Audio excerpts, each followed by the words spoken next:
வயசு வரல போய் எல்லாச்சும் ஜனநாயகன் படத்தை ரிலீஸ் பண்ணுங்க டக்கு புக்குன்னு ஒரு டான்ஸ் லாஸ்ட் டான்ஸ் போட்டு வரும் அவ்வளவுதான்.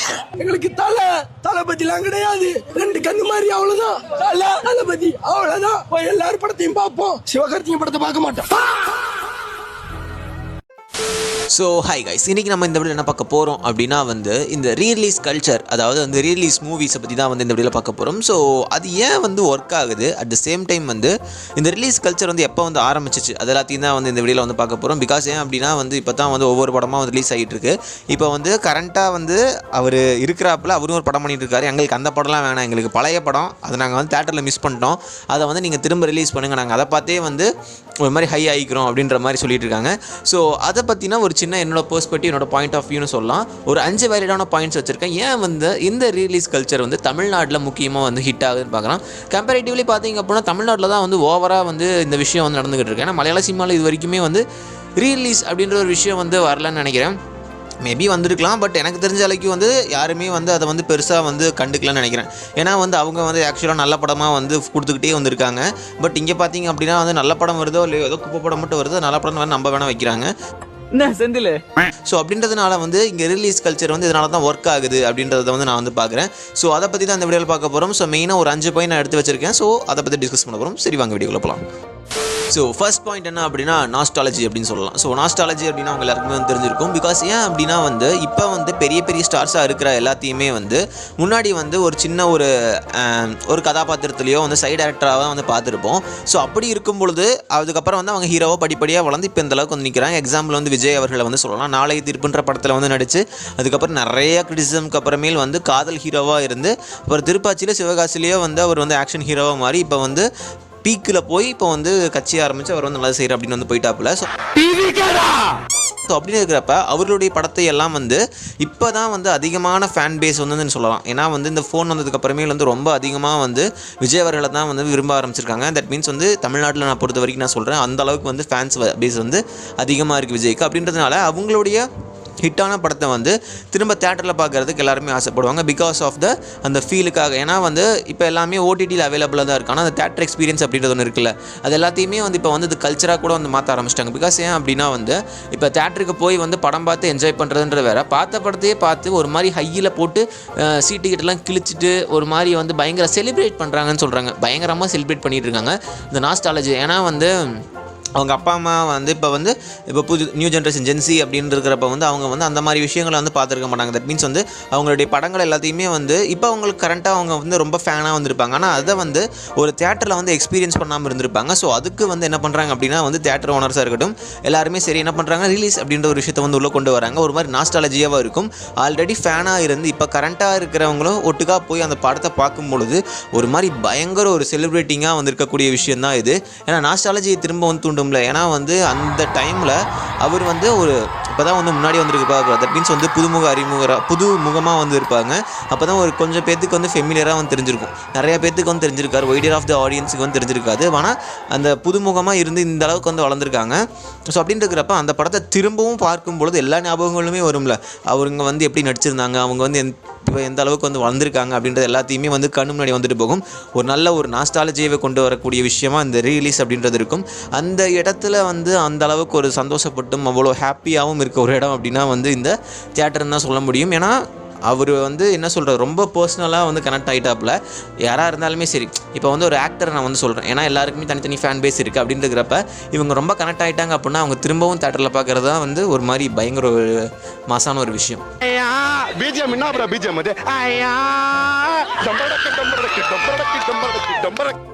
இந்த star worship culture second. So அப்படின்னா என்ன அப்படின்னா வந்து ஒரு மாதிரி கிராட்டிடியூட் காட்டுறது, எங்களுடைய லாயலிட்டியை வந்து அவங்களுக்கு வந்து காட்டுறது தான் அந்த ஸ்டார் ஒர்ஷிப் அப்படின்னு சொல்கிறது. உங்களுக்கு ஹார்ட் பீட் லேப்டாப் அடிக்கும். தனுஷ் தான் அடிக்கும். தனுஷ் லேப்டாப் அடிக்கும். தனுஷ் தான் அடிக்கும். தனுஷ் உயிர், தனுஷ் ரத்தம், எல்லாமே தனுஷ் தான். சதை ஃபுல்லா தனுஷ் தான். தனுஷ மறுபிறவியா இருப்பேன் நானு. தனுஷ தம்பியா இருப்பேன். தனுஷ் என்ன பண்ணலாம், தனுஷ் உயிரா இருப்பேன். தனுஷ் தான் ரத்தம். இப்படி எல்லாரும் போயிட்டாரு, கோலிவுட் போயிட்டாரு. இதுக்கு மேல என்ன வேணும் எனக்கு தெரியல. ஏதோ மோர் எக்ஸ்பெக்டேஷன் பண்றோம். நான் தனுஷ் ஏரியன், தனுஷ் உயிர். ஏன் தனுஷ்காக நான் நிறைய பண்ணுவேன் தனுஷ்காக. ஏன் தனுஷ்காக இவ்வளவு பண்றேன்னு கேட்பாங்க. சில பேர் அப்படி சொல்லுவாங்க, ஏன் தனுஷ் பண்ண கொடுக்குறானா, தனுஷ் சாப்பாடு போறானு கேட்பாங்க. அதெல்லாம் அப்படியே போக விட்டுறணும், அவங்களெல்லாம் போக விட்டுறேன். தனுஷ் சொன்ன மாதிரி அவங்க தனுஷ் சொல்லுவாங்கல்ல, அவனெல்லாம் அப்படியே போக விட்டுறணும் பொல்லாத படத்துல மாதிரி அப்படியே தட்டி. பிகாஸ் ஏன் அப்படின்னா வந்து இப்போ ஆடியன்ஸ் அப்படின்னா வந்து சாதாரணமான ஆடியன்ஸ் கிடையாது, நியூட்ரலான ஆடியன்ஸ் கிடையாது. ஆடியன்ஸ் இல்லை, நான் ஃபேன்ஸ் நான் வந்து சொல்கிறேன். ஆடியன்ஸ்ன்றவங்க நியூட்ரலாக இருப்பாங்க, படம் நல்லா இருக்கு நல்லா இருக்கு நல்லா இல்லை நல்லா இல்லை அப்படின்னு சொல்லுவாங்க. ஆனால் வந்து நான் ஃபேன்ஸ், வெரி குண்ட ஃபேன்ஸ் அப்படின்றத நான் சொல்கிறேன்.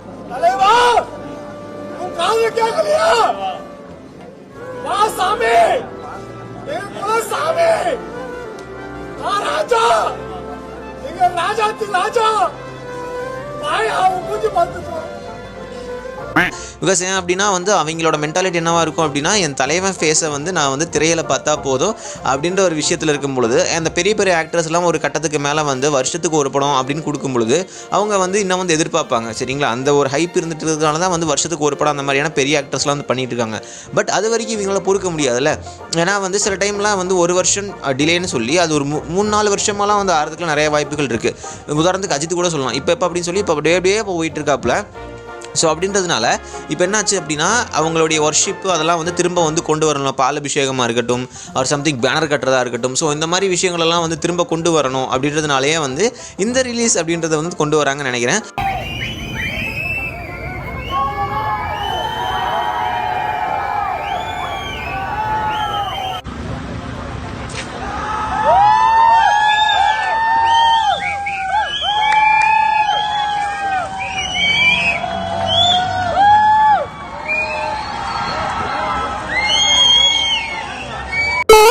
பிகாஸ் ஏன் அப்படின்னா வந்து அவங்க விடாமுயற்சி படத்துக்கு பண்ணதை விட மங்காத்தா படத்துக்கு அவங்க பண்ண விஷயம் அப்படி இருந்துச்சு. விடாமுயற்சி படம் ஒரு ஆவரேஜான படம்னு வச்சுக்கோங்களேன். நான் தான் தேட்டரில் போய் பார்த்தேன். ஒன் டைம் பார்க்கலாம், யாருமே கத்தலை. அந்த தேட்டரில் வந்து இப்போ அப்படியே உட்காந்துட்டாங்க எல்லாருமே. பிகாஸ் அந்த மாதிரி ஹையான மூமெண்ட் எதுவுமே வந்து படத்தில் இல்லை. அப்படின்னு இருக்கிறப்ப இந்த ரிலீஸ் ஆன படம், ஏன்னா சன் டிவிலையும் கேடிவிலையும் போர் அடிச்ச போடக்கூடிய படம் இந்த மங்காத்தா அப்படின்ற படத்தை வந்து திரும்ப தேட்டரில் போய் பார்க்குறாங்க அப்படின்னா அவங்களுடைய மைண்ட் செட் என்னவாக இருந்திருக்கும். நம்ம தலையை வந்து இந்த மாதிரி தான் வந்து நாங்கள் இப்போவே எக்ஸ்பெக்ட் பண்ணுறோம், ஆனால் அவர் அந்த மாதிரி இல்லை. தட் மீன்ஸ் வந்து நான் ஏஜ் வயசில் நான் சொல்லலை, இந்த கதை வயசில் நான் சொல்கிறேன். ஜிபியூன்ற ஒரு படம் வந்துச்சு, பட் அதில் வந்து மங்காத்தா மாதிரியான ஒரே ஒரு சிங்கிள் லைன் மாதிரிலாம் இருக்காது. ஜிபியூ என்னன்னு பார்த்தீங்கன்னா ஒரு 300-400 ரீல்ஸ் எல்லாம் மொத்தமாக கொண்டு வந்து ஒரு கம்ப்ளைஷன் பண்ண மாதிரியான ஒரு விஷயம் தான் வந்து ஜிபியூ. பட் அந்த படம் ஒரு எங்கேஜிங்கான ஒரு விஷயமா இருந்துச்சு, அதில் வந்து மாற்றுக்கிறது கிடையாது. பட் நான் என்ன சொல்கிறேன் அப்படின்னா, ஒரு சிங்கிள் இதாண்டா ஒன்லைன், இதை வச்சு தாண்டா வந்து இதுதான் பேஸு, அதை வச்சு தான் வந்து கதை வந்து மூவ் ஆகுது அப்படின்றத வந்து அழகாக எடுத்து சொன்ன படம். தட் மீன்ஸ் வந்து ரொம்பவுமே வந்து எங்கேஜிங்காக கொண்டு போன படம் என்ன அப்படின்னா வந்து இந்த மங்காத்தாவில் எல்லாமே வந்து புதுசாக இருக்கும். இந்த இவனோட பிஜிஎம்மாக இருக்கட்டும், அதோட பைக் ஸ்டண்ட்டாக இருக்கட்டும், எல்லாமே சரி நல்லா இருக்கும். சொல்லப்போனால் வந்து இந்த ட்விஸ்ட்டு எல்லாமே வந்து சூப்பராக இருக்கும். ஸோ அப்படின்றதுனால வந்து இந்த ஸ்டார் வொர்ஷிப் அப்படின்றது வந்து அவங்க வந்து ரொம்ப ப்ரூவ் பண்ண பார்க்குறாங்க, நம்ம தலைவருக்கு நம்ம தான் அப்படின்ற மாதிரி. இது வரைக்கும் எந்த படத்துக்கும் நடக்காத மாதிரி ஒரு செலிப்ரேஷன் துணிவு வாரிசுன்ற படத்துக்கு ரோஹிணி தியேட்டர்ல வேற லெவல்ல நடத்தினாங்க. நைட் 1 மணி ஷோ துணிவு படம்ன்றதுனால மெயின் ரோடே ஜாம் ஆகிற அளவுக்கு சரியான கூட்டம், தியேட்டர் ஃபுல்லா இருந்துச்சு. நிக்கிறது கூட இடம் இல்லாத மாதிரி அவ்வளவு கூட்டமா இருந்தது. 8-9 மணில இருந்தே ஃபேன்ஸ் எல்லாம் செமையா செலிப்ரேட் பண்ணிட்டு இருந்தாங்க. ஷார்ப்பா ஒரு 12 மணிக்கு ரோஹிணி தியேட்டர்ல துணிவு படத்துக்காக கிராக்கர் செலிப்ரேஷன் நடத்தினாங்க. தியேட்டரே சும்மா திருவிழா மாதிரி செம்ம வைபா போயிட்டு இருக்கும்போது எவனோ ஒரு கிறுக்கு மென்டலுக்கு விஜய் பேனரை கிழிச்சிட்டான். அந்த டைம்ல தியேட்டர் ஃபுல்லாவே தலை ஃபேன்ஸ் இருந்ததால பெருசா ஒண்ணுமே நடக்கல. 1 மணிக்கு ஷோ ஸ்டார்ட் பண்ணது நெக்ஸ்ட் ஷோக்கு வந்த தளபதி ஃபேன்ஸ் அஜித் பேனரை கிழிக்க ஆரம்பிச்சிட்டாங்க. அப்புறம் சுத்தமா யாருக்குமே பேனர்ஸே இல்லாத மாதிரி எல்லா பேனர்ஸும் கிழிச்சிட்டாங்க. சடனா சின்ன சண்டை கூட நடந்துச்சு. நான் ஒரு தலை ஃபேனா இருந்தாலும் கண்டிப்பா இதை தப்புன்னு தான் சொல்லுவேன். ஃபர்ஸ்ட் அந்த வாரிசு பேனரை கிழிக்காம இருந்திருந்தா இவ்வளவு ப்ராப்ளம்ஸே நடந்திருக்காது, எல்லாமே சூப்பரா முடிஞ்சிருக்கும். முக்கியமான ஒரு விஷயம் என்ன அப்படின்னா வந்து இந்த old movie new movie disappointment. Old movie is so good. என்ன அப்படின்னா வந்து இப்போ புது மூவி வந்து ஒரு எக்ஸ்பெக்டேஷனே இல்லாமல் போய் உட்காந்து பார்க்குறதுக்கும் பழைய மூவியை திரும்ப பார்க்குறதுக்கு நமக்கு கம்ஃபர்ட் இருக்குல்ல. ஏன்னா வந்து புது மூவி இருந்துச்சு அப்படின்னா வந்து ஒரு ஸ்டாரை வச்சு செய்யும்பொழுது டேரக்டர்ஸே நிறைய விஷயங்களை சாக்ரிஃபைஸ் பண்ணுற மாதிரி இருக்கும். இப்போ உதாரணத்துக்கு என்ன சொல்லணும் அப்படின்னா வந்து ஒரு சீனில் வந்து அந்த பெரிய ஹீரோ வந்து அடி வாங்குற மாதிரி இருக்கும் அப்படின்னா வந்து ஒன்று அந்த மாதிரி வைக்கக்கூடாது அப்படின்றது வந்து அவங்களோட பாயிண்ட் ஆஃப் இருக்கலாம். தட் மீன்ஸ் வந்து ஹீரோவே சொல்ல என்னோட ஆடியன்ஸ் என்னோட ஃபேன்ஸுக்கு வந்து இது எனக்கு பிடிக்காது, ஸோ அப்படின்னாலும் அதை மாற்று அப்படின்னு சொல்லலாம். அப்படின்னு இருக்கிறப்போ அந்த ஒரு இமேஜ் இருக்குல்ல, அந்த இமேஜ் குறையவும் கூடாது. அந்த சீன் எலவேட் பண்ணுறதுக்கு வந்து அவ்வளோ வந்து ஈஸியாக முடியாது, எல்லாருனாலையும் முடியும். அப்படின்றதுனால என்ன ஆகும் அப்படின்னா வந்து அது அப்படியே டவுன் ஆகும், மிட் ஆகும். அந்த இடத்துல ஒரு விஷயம் வந்து வரும் நமக்கே வந்து அந்த விவேகம் படத்தில் வந்து எப்படா பிரிட்ஜிலேருந்து கீழே குச்சாப்பில் அத்தனை பேர் சுடுறாங்க மேலே பல்ல. ஸோ அந்த கேள்வி வந்துச்சுல, அதுதான் வந்து மெயினான விஷயம். அப்படின்றதுனால வந்து என்ன ஆகுது அப்படின்னா வந்து ஆல்ரெடி வந்து ஓடி பயங்கரமாக ஹிட்டான ஒரு படத்தை திரும்ப ரீலீஸ் பண்ணும் பொழுது இவங்களுக்கு தெரியும் அடுத்தடுத்து தான் வரும் அப்படின்றது. அதை தேட்டரில் என்ஜாய் பண்ணுறதுக்கு தான் வந்து உட்காந்துருக்காங்க. அட் த சேம் டைம் இதனுடைய வியாபாரம் அப்படின்றது வந்து ரொம்பவுமே வந்து என்ன சொல்கிறது, சின்ன அமௌண்ட்டில் தான் ரிலீஸ் பண்ணுவாங்க. ஏன்னா ரிலீஸுன்றதுக்கப்போ வந்து ஆல்ரெடி வந்து இறுதிக்க படத்தை போடுறதுனால அவங்க போட்ட பணத்தை, தட் மீன்ஸ் வந்து அவங்க அந்த ரீல் கொடுத்து வாங்கியிருப்பாங்களோ அதை வந்து வந்து ஈஸியாக அவங்களால வந்து எடுத்துட முடியும். அப்படின்றதுனால எல்லா தேட்டர் ஓனர்ஸுமே இதை வந்து விரும்ப ஆரம்பிச்சிட்டாங்க. எனக்கு தெரிஞ்சு ஃபஸ்ட்டு வந்து இந்த ரிலீஸ் கொண்டு வந்தது யாருன்னா ரோஹிணி தேட்டர்னு நினைக்கிறேன். ரோஹிணி தேட்டரில் வந்து அந்த 3 படம் வந்து ரிலீஸ் பண்ணாங்கல்ல. ஸோ அந்த 3 படம் ரிலீஸ் பண்ணதுக்கு அப்புறமேல் தான் வந்து இந்த ரிலீஸ் கல்ச்சர்ன்றது வந்துச்சுன்னு நான் வந்து நினைக்கிறேன்.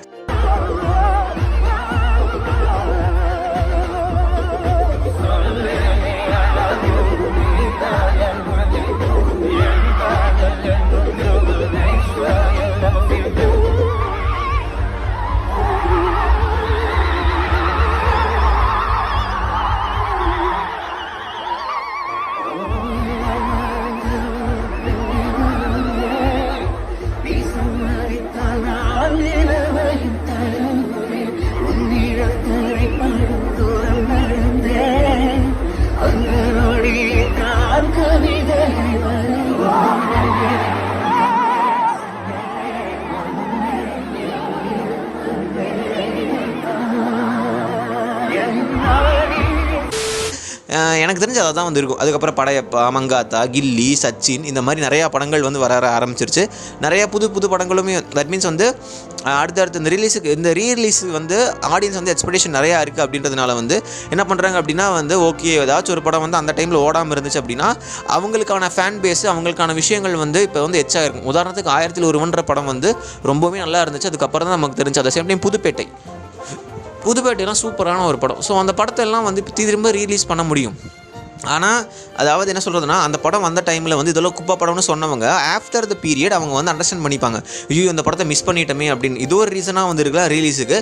பட் உண்மையான இன்னொரு விஷயம் என்ன அப்படின்னா ஒரு சேடான ட்ரூத் என்ன அப்படின்னா வந்து இப்போ வர படங்கள் வந்து அவ்வளோ எங்கேஜிங்காக இருக்கிறது இல்லை. அட் த சேம் டைம் வந்து பெரிய பட்ஜெட்டில் எடுக்கிறேன்னு சொல்லி ஒரு கேவலமான ஒரு குப்பையை வந்து கிண்டி வைக்கிறாங்க. எக்ஸாம்பிளுக்கு கங்குவா வந்து சொல்லலாம். ரெட்ரோ நல்லா படம் நிறைய பேர் சொல்கிறாங்க. சத்தியமாக எனக்கு தெரியல. Retro is an average movie தான் சொல்லுவேன். கார்த்திக் சுப்ராஜ் கிட்ட இருந்து இந்த மாதிரி எதிர்பார்க்கல. நிறையா படங்களுமே சரியா நிறையா அந்த கோட்டு கூட சொல்கிறேன். கோட்டுமே வந்து என்னன்னு தெரில. ஏன்னா வெங்கட் பிரபு அவர்கள் வந்து ஏன் இந்த மாதிரி பண்ணாருன்னு தெரில. ஓட வச்சிட்டார், அது வேறு விஷயம்.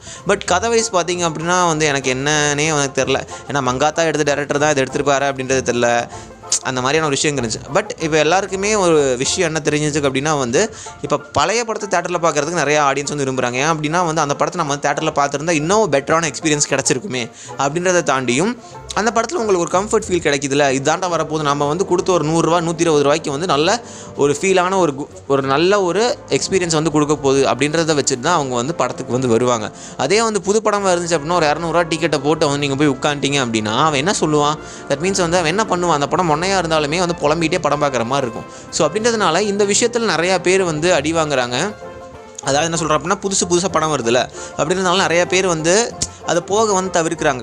கம்பேரிட்டிவ் நீங்கள் நல்லா பார்த்தீங்கன்னா வந்து தெரியும். இந்த ரிலீஸ் கல்ச்சர் வந்தப்போ வந்து புது படம் அந்த டைம் 2026 வந்த ஒரு படத்து பார்த்தீங்க அப்படின்னா அதுக்கு ரொம்ப கம்மியான டிக்கெட் தான் வந்து போயிருக்கும். பட் ரிலீஸ் அப்படின்றப்ப வந்து பயங்கர பீக்கான ஒரு டிக்கெட் வந்து போயிருக்கும். தட் மீன்ஸ் வந்து நிறையா பேர் வந்து வாங்கி வந்து போய் வந்து படம் பார்த்துருப்பாங்க. ஆக்சுவலாக அந்த படம் பார்த்ததா இருந்தாலுமே நம்ம ரீவச்சு தான் பண்ண போகிறோம்னு தெரிஞ்சும் திரும்ப பார்க்குறாங்க. பார்த்தீங்களா? அதுதான் பேசிக்கிட்டு இருக்கோம். சைலன்ஸ். அடுத்து 4th பாயிண்ட் என்ன அப்படின்னா அந்த எக்ஸ்பீரியன்ஸ். இந்த எக்ஸ்பீரியன்ஸ் அப்படின்றது வந்து ஒரு நல்ல ஒரு வேர்டுன்னு நினைக்கிறேன். தட் மீன்ஸ் என்ன அப்படின்னா ஒரு படத்தை நம்ம ஓடிடியில் பார்த்தாலும் இந்த தேட்டரில் போய் பார்க்குற அளவுக்கு வந்து அந்த அளவுக்கு எக்ஸ்பீரியன்ஸாக வந்து கிடையாது. ஏன்னா வந்து எல்லாரையுமே வந்து சரிசமமாக உட்கார வச்சு அந்த இருட்டு ரூமில் நமக்கு பிடிச்ச ஒருத்தர் வந்து அந்த திரையில் வந்து தெரிவாங்க. எல்லாத்தையும் மறந்துட்டு டிப்ரெஷனோ சேடோ எதுவாக இருந்தாலும் அதெல்லாம் மறந்துட்டு கத்தி கூச்சலோட அந்த படத்தையும் அந்த மொமெண்ட்டையும் என்ஜாய் பண்ணுற அந்த ஃபீல் வந்து சூப்பராக வந்து இருக்கும். ஸோ அப்படின்றதுனால வந்து எல்லாருமே இந்த எக்ஸ்பீரியன்ஸுக்காகவும் திரும்ப வந்து போவாங்க. ஏன்னா அப்படின்னா சச்சின் அப்படின்ற ஒரு படம் வந்து சச்சினும் சந்திரமுகியும் வந்து ரிலீஸ் ஆச்சுன்னு நினைக்கிறேன் ஒரே டைமில். அப்படின்றப்ப சந்திரமுகி அடிச்சு தூக்கி சச்சின் வந்து ஓடலை. பட் திரும்ப ரிலீஸ் பண்ணப்போ நிறையா பேர் போய் வந்து பார்த்த படம் சச்சின். ஸோ அப்படின்னு இருக்கிறப்ப வந்து அந்த எக்ஸ்பீரியன்ஸுக்காக எல்லாருமே திரும்பி போய் பார்ப்பாங்க.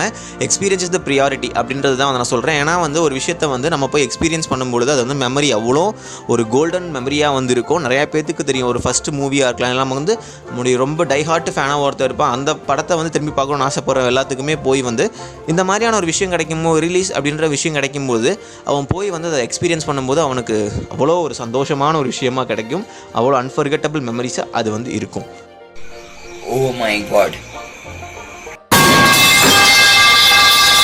The final and main point, another main point என்ன அப்படின்னா வந்து இது சொல்லலாம். என்னென்னா வந்து இந்த சோஷியல் மீடியா கல்ச்சர்னு வந்து சொல்லலாம். ஏன் சம்மந்தமே இல்லாமல் சோஷியல் மீடியா கல்ச்சர் நீ சொல்கிற அப்படின்னா இந்த சோஷியல் மீடியா வந்ததுக்கப்புறம் தான் வந்து என்ன ஆயிருக்கு அப்படின்னா இந்த ரீரிலீஸ் அப்படின்றது வந்து அதிகமாக இருக்குன்னு நான் வந்து சொல்லுவேன். ஏன் அப்படின்னா வந்து இந்த 3 படம் வந்ததுக்கு அப்புறமேல வந்து நிறையா பேர் வந்து இன்னுமே வந்து அதை போட்டு ரீல்ஸில் போட்டும் நிறையா இந்த மாதிரி விஷயங்களை வந்து புஷ் பண்ண ஆரம்பிச்சிட்டாங்க. அப்படின்றதுனால வந்து பீப்புள் மைண்டில் இது தான் இருக்குன்றதை வந்து தியேட்டர் ஓனர்ஸுமே வந்து அசியூம் பண்ணிட்டாங்க. பிகாஸ் ஏன் அப்படின்னா வந்து இப்போ எல்லாம் ஓடிடி வந்திருக்கிறதுனால at the same time piracy அப்படின்ற விஷயமும் டெவலப் ஆகிட்டு இருக்கிறதுனால அவங்க வந்து ஈஸியாக வந்து அந்த ஒரு விஷயத்தை வந்து ஆக்சஸ் பண்ண முடியுது.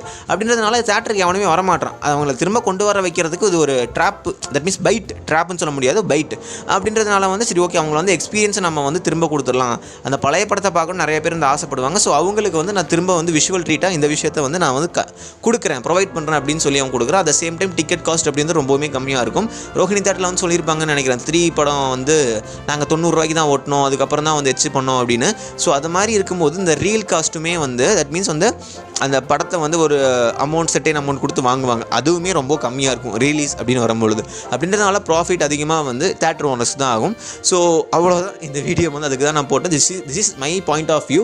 ஏன்னா வந்து இந்த ரிலீஸ் அப்படின்றது ரொம்பவுமே வந்து நல்ல விஷயம் தான் சொல்லுவேன். பிகாஸ் ஏன் அப்படின்னா தேட்டருக்கு யாருமே போக மாட்டானுங்க. தேட்டர் வந்து வெறிச்சோடி கிடக்கு. நீங்கள் என்ன படம் ஏதாச்சும் ஒரு படம் தான் வந்து நல்லா இருக்குது, அந்த ஒரு படத்துக்கு தான் மக்கள் போய் வந்து குவிறாங்க. அதனுடைய வருமானமும் அந்த ஒரு வாரத்தில் தான் வந்து இருக்குது. அதுக்கப்புறம் தோய் அடைஞ்சிருதுன்னு சொல்லலாம். பிக் ஸ்டார்ஸ் எல்லாம் வந்து என்ன பண்ணுறாங்க அப்படின்னா ஏதாவது குப்பை படத்தில் போய் நடிச்சிடுறாங்க. ஸோ அப்படின்னு இருக்கிறப்ப வந்து அவங்களால வந்து அந்த எக்ஸ்பென்சஸை மேனேஜ் பண்ண முடியாமல் நிறையா தியேட்டர்களும் மூடப்பட்டிருக்கும். ஸோ அப்படின்றதுனால இந்த ரிலீஸ் கல்ச்சர் நல்லதான்னு கேட்டிங்கன்னா நான் 100% சொல்லுவேன், ரொம்பவுமே நல்லது. அட் சேம் டைம் வந்து என்ன அப்படின்னா அது எல்லா ரிலீஸ் படமுமே வந்து ஒரு பெரிய பெரிய ஹீரோவாக தான் வந்து இருக்குது. அப்படி இருந்தால் தான் வந்து அவங்களுமே வந்து பார்க்க வராங்கன்னு வச்சுக்கோங்களேன்.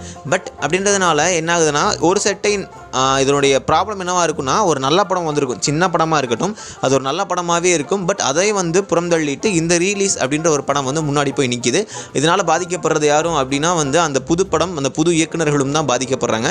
ஒரு விதத்தில் நல்லதாகவும் இன்னொரு விதத்தில் கெட்டதாகவும் வந்திருக்கு. So this is my opinion, this is my thought to share. So அவ்வளோதான் இந்த வீடியோ வந்து முடிஞ்சிச்சு. ஸோ இதே மாதிரி நிறைய வீடியோஸ் வேணும் அப்படின்னா மறக்காமல் சப்ஸ்கிரைப் பண்ணுங்கள். இதே மாதிரி ரேண்டம் வீடியோஸ் என்னோட சேனல் இருக்கும், போய் பிடிச்சிருந்தா பார்த்து சப்ஸ்கிரைப் பண்ணுங்கள். தேங்க்ஸ் ஃபார் வாட்சிங்.